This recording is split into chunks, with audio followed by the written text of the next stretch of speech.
Hello everybody, I hope you all had a good week.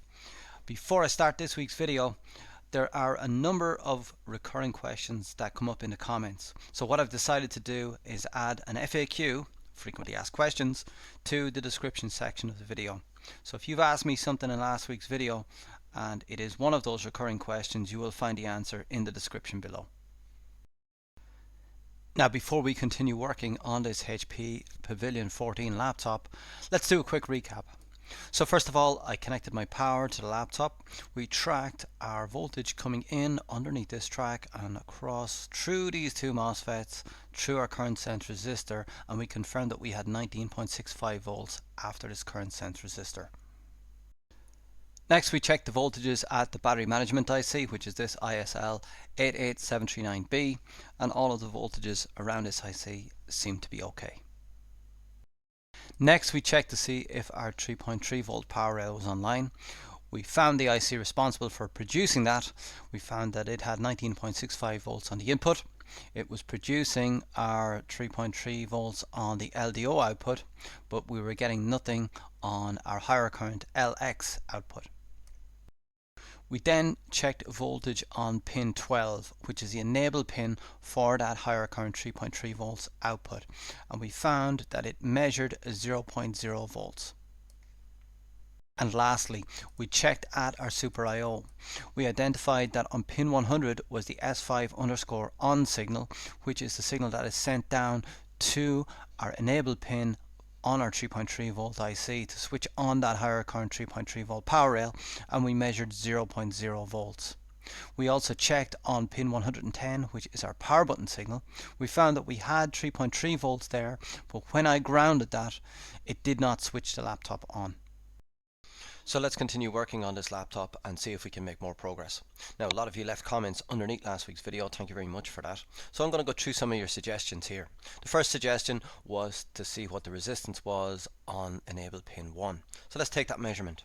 First of all, we introduce our multimeter in resistance mode. We place our black probe to ground, and we place our red probe to the enable pin. Now you can see here the enable pin comes onto this track and onto this little resistor right here. So here is a very good point where we can measure it, and when I measure there, I find that it measures 50.16 kilo ohms. So there's certainly no short on enable pin 1. A number of you next suggested to check on the RSM reset signal at the Super I/O. Now, what did we learn about the Super I/O last week? Well, we learned first of all that it is getting 3.3 volts on the VSTBY. We also learned that we had 3.3 volts on our power button signal on pin 110. We also learned that when we grounded this to simulate the power button being pressed, nothing happened. And of course, we also know that our S5_on is measuring 0.0 volts. So let's check and see if we can find out which of these pins is for the RSM reset.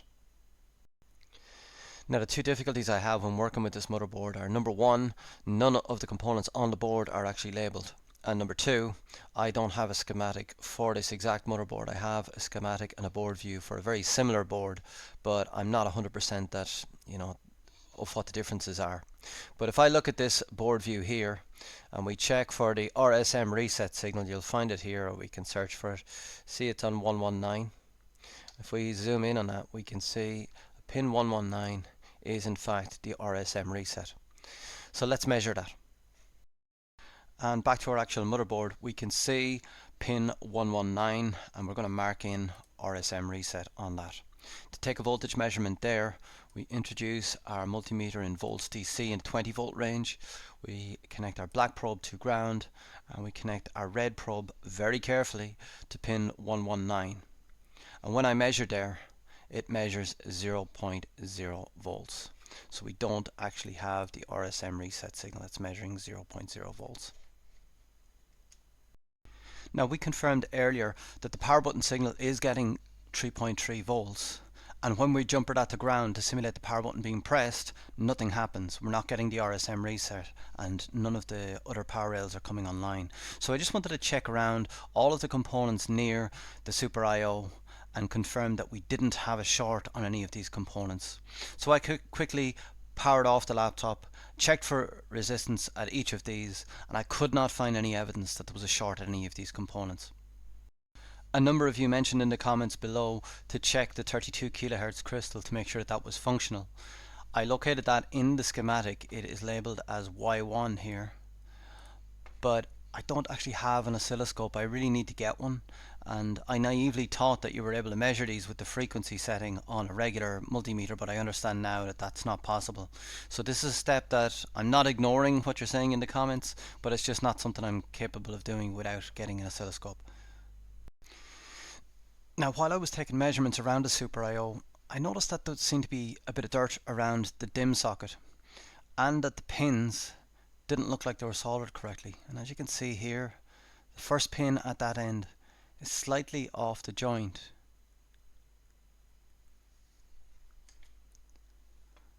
So I decided it might be a good idea to resolder that in place. So with my smallest soldering tip, I put a small bit of flux onto those two pins and soldered them back into position. I know the state of this tip is shocking. I really need to get some better equipment, but I was able to successfully solder those back onto the joints. I checked it afterwards with the tweezers and both of them were firmly connected again. So after repairing that DIMM socket and cleaning it out with my hoover and my toothbrush, I decided to try and power it on again.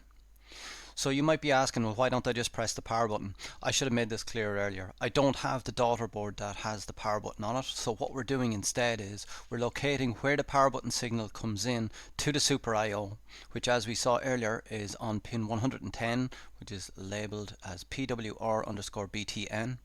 We can see there's 3.3 volts on that. So we jumper that to ground to emulate the power button being pressed. And let me show you how I actually do that.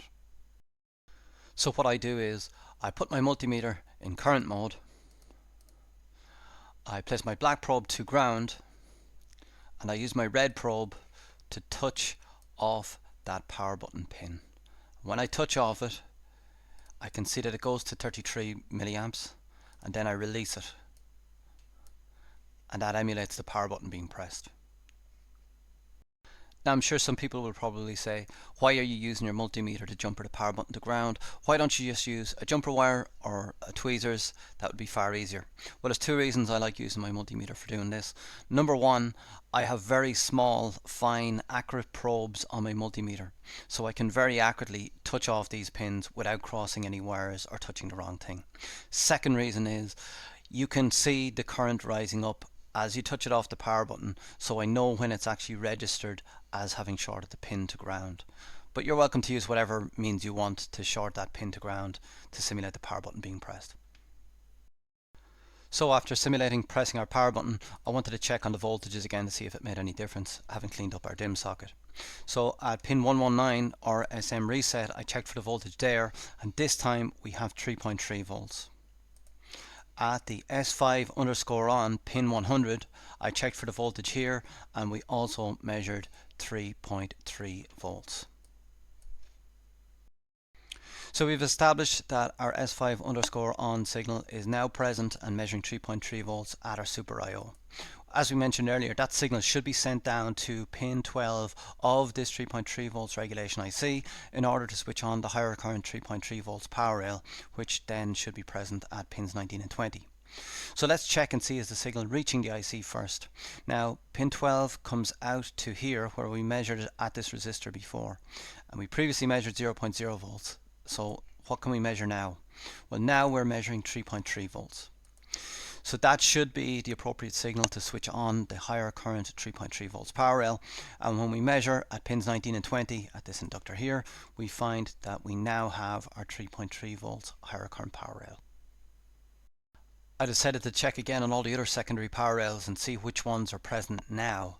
And we find that we have our RAM voltage 1.2 volts is present here. We have our 5 volts and our 3.3 volts power rail. We have our 1.8 volts on the two of these inductors right here, and we have 1.8 volts on this inductor right here. Given that all of our power rails seem to be online now, I decided to hook it up to a HDMI monitor and try powering it on. However, when I did this, it didn't post any display at all. So I took out my thermal camera just to confirm that the CPU is switching on. So as you can see, The CPU certainly is switching on, and it's getting very hot. It's shown 62.5 degrees right here, and it actually got up to well over 70 degrees before it then shut down with thermal protection. But it seems like we're not fully fixed yet. There seems to be another fault with this. And that's where I must leave it for this week. We have made some progress. It seems that cleaning up that DIMM socket and resoldering those pins means that it now responds to the power button and brings online all of those secondary power rails. But we still have the problem that it's not posting. The CPU is getting extremely warm, but we're not getting any display. Now, I actually have another video that I did on the same model of motherboard, and it's doing the same thing. And I never fully resolved what the issue is with it. So I'm going to check, is it a known issue with this range of pavilions, this range of motherboards in particular, that the CPU fails, or is there another fault? I'm going to check it out and see if we can make more progress with this. Until then, thanks for your support. Please like and subscribe and post any comments, positive or negative. I'll take it all in the comment section below. Thanks.